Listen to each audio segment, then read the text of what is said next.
Paolo Blanco po mula sa Varsitarian po, sa UST po. Mayor Isko po, sinabi niyo po yung Fusion Alley is here to stay po. Ngunit nga po, ito po ay nagkaroon ng mga reklamo sa mga estudyante, sa mga businesses at marami pa pong iba. Na kung saan po nagkaroon po ng complaint tulad nga po ng Star Garden Dormitory. Ang tanong po lang po, May lakad ka ba? tinatanong po lang po, kasi po nagkaroon po ng Dormitory. nagkaroon lang po ng complaint ang Star Garden Dormitory. Isa pong dormitory malapit po Star? sa UST. Garden Dormitory po. Okay. Malapit po ito sa UST at maraming mga estudyante ang nakatira dito. Dahil nga po, nagkaroon po ng reklamo ang mga estudyante kasi nga po sa Fusion Alley po ay nagkakaroon ng parang ingay, noise pollution at tuwing umaga po ay napakadumi din po at lalong-lalo na din po. Okay ka naman. Yan, I will contradict that madumi sa araw. That. Sa alley daw. I cannot allow you saying that because sa gabi, pinalilinis ko yun. Sa araw, pinapa-flushing ko yun. Kasi lahat na sinasabi mo daw. Now, let me ask you, have you seen and experienced na dugyot sa araw? Based on my personal experience po, I'm not speaking in a generalized fact. Pero tuwing umaga po, yes po.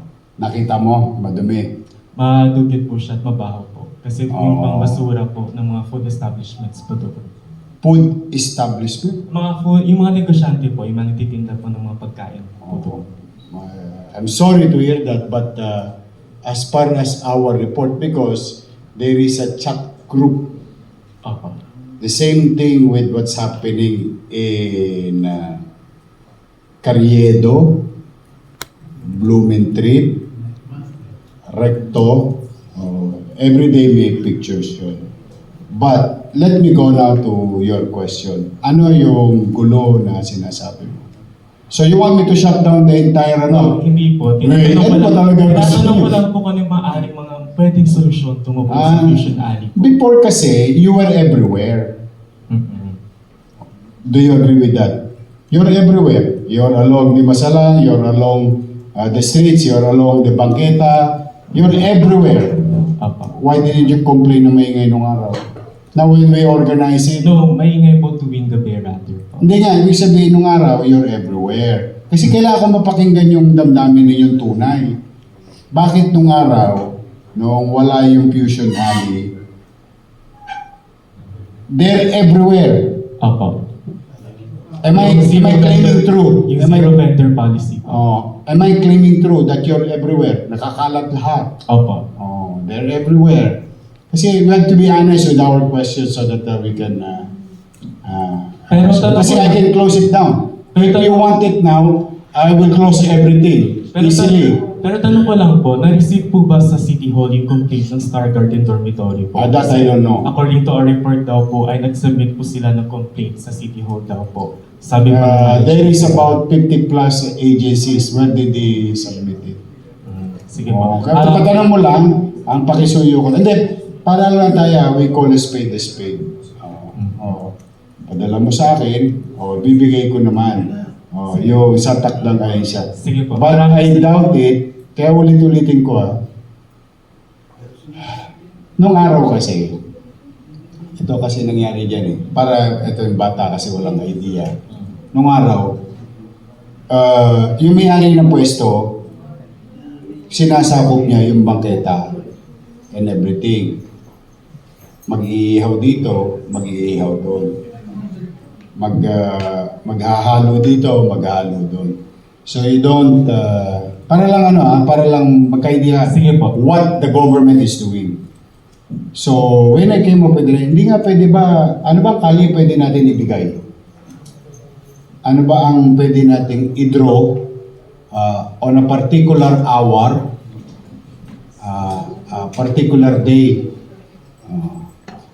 at nang hindi maabalang lahat. Kasi nakakalat sila lahat all over UST. Kaya sabi ko, so that we can regulate them, we can inspect the water quality, sanitation, cleanup, and so on and so forth. Ang pinagtataka ko naman, nung nakakalat sila nung araw, walang gustong magreklamo.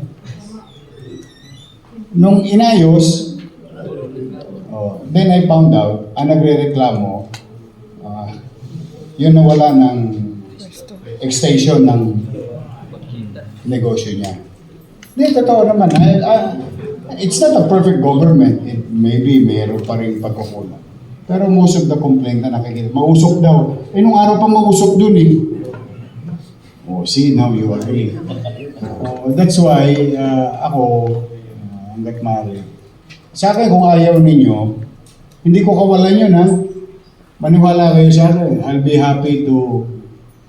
but when I close it, no store can extend their store in the bangketa.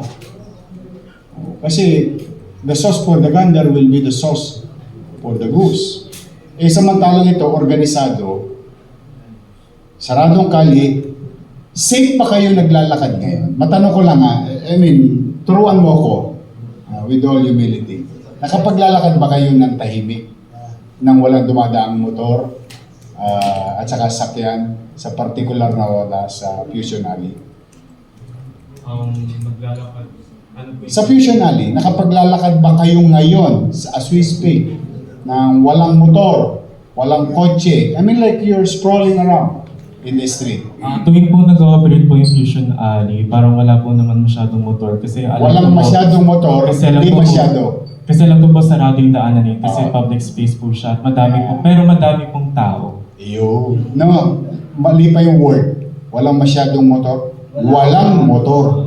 Kasi, ano yun, safety ninyo yun. Pinapatay namin yung kalsada sa particular na oras para ang mga estudyante makakalakad ng maayos at ligtas.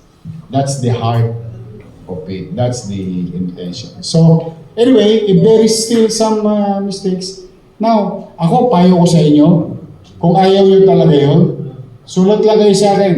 Bukas sa bukas, isasara ko yun. But, I have to be honest. It created so much millionaires in the city of Manila. Oh, now you agree. It created so much millionaires, ha? Ito po, wala pong exaggeration. Tubig, ewan ko, milagro yata yung tubig na yun. Ano yan yung...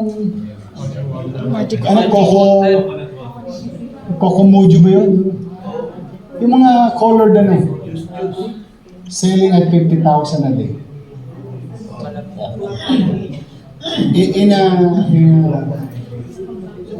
So it created opportunity, business.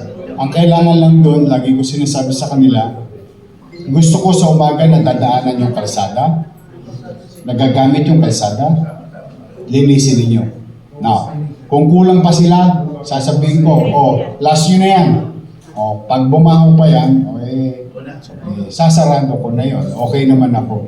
Kaya, sure. Go ahead. No, let him give him a chance. Gusto niya yun eh. To clarify lang po, my question po is regards to the welfare of the students po. So yun lang naman po at maraming salamat po ngayon. Basta rest assured that the sanitation, hindi, yung welfare ng estudyante, ayaw nyo ba sila doon? I have to know this. Ayaw nyo sila doon. Hindi naman po para Kasi sa kayo akin, number pero- one customer eh. Pero gusto po namin malaman ang mga hakbang ninyo po tungkol po sa Fusion Alley. Kasi po, nagkakaroon po kami ng complaints. Pwede nyo po siya mabasa sa Varsitarian po na may mga complaints po doon, lalong-lalo na sa mga estudyante at lalong-lalo na po sa mga dormitories. Kasi po sa Fusion Alley po, may mga dormitories po doon eh.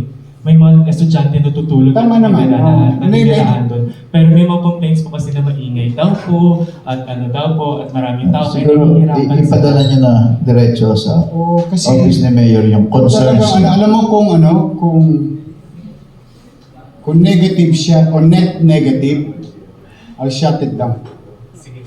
No, you tell them that I'm really concerned about the plight of our students because the idea is for you to have access to cheaper, cleaner, accessible food. Kasi puro dormitorio. Kaysa dati, it's everywhere.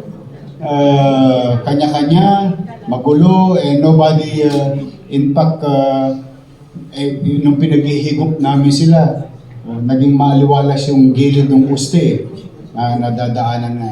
But sige, we'll do better. Okay. We'll do better. Oo naman. Last. Oo. O sige, isa na lang. Isa na lang. Sige.